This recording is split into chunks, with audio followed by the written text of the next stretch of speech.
বাংলাদেশে জুলাই অভ্যুত্থানের পরের ব্যবস্থা মেনে নিয়ে এগিয়ে যেতে ভারতকে আহ্বান জানিয়েছেন পররাষ্ট্র উপদেষ্টা তৌহিদ হোসেন। তিনি বলেন, জুলাই আগস্টে যে পরিবর্তন হয়েছে তাতে দুই দেশের সম্পর্ক কিছুটা অনিশ্চয়তা তৈরি করেছে, এটা আমরা স্বীকার করি। আসুন আমরা এই ব্যবস্থা মেনে নিই। আমরা শুধু এটাই চাই, এই অনিশ্চয়তা থেকে উভয় পক্ষই বেরিয়ে আসুক এবং একে অপরের দাবিগুলো শুনুক। সোমবার ওমানের মাসকাটে ভারতীয় একটি সংবাদ মাধ্যমকে দেওয়া সাক্ষাৎকারে পররাষ্ট্র উপদেষ্টা তৌহিদ হোসেন এসব কথা বলেন। পররাষ্ট্র উপদেষ্টা বলেন, বাংলাদেশ বিশ্বাস করে ভারত ও বাংলাদেশের মধ্যে পারস্পরিক সুসম্পর্ক প্রয়োজন। বর্তমান সরকার সেই লক্ষ্য নিয়েই কাজ করছে। ভারতের পররাষ্ট্রমন্ত্রীর সঙ্গে আমার একটি ভালো বৈঠক হয়েছে। আমার মনে হয় আমরা একে অপরের ভাষা বুঝতে পেরেছি।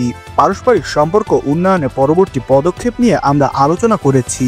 বাংলাদেশের সংখ্যালঘু সম্প্রদায় ইস্যুতে এক প্রশ্নের জবাবে পররাষ্ট্র উপদেষ্টা বলেন, বাংলাদেশে হিন্দু ও অন্যান্য সংখ্যালঘুরাও মুসলিমদের মতো সমান নাগরিক। তাদের সমান অধিকার আছে, আইনে তাদের সমান সুরক্ষা রয়েছে।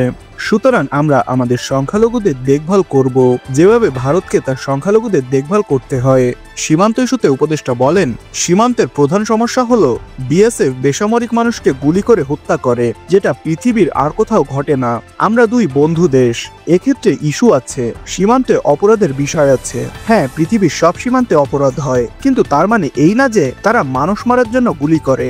পররাষ্ট্র উপদেষ্টা বলেন, কেউ যদি আইন লঙ্ঘন করে তাকে গ্রেফতার করা হতে পারে, ভারতের আদালতে নেওয়া যেতে পারে। ভারত সিদ্ধান্ত দেবে তাদের ক্ষেত্রে কি হবে। কিন্তু কোনো বন্ধু দেশের মধ্যে এটা কখনো হয় না যে সীমান্তে বেসামরিক লোকদের গুলি করা হয়, এমনকি তারা কোনো অপরাধ করলেও সেটা হয় না।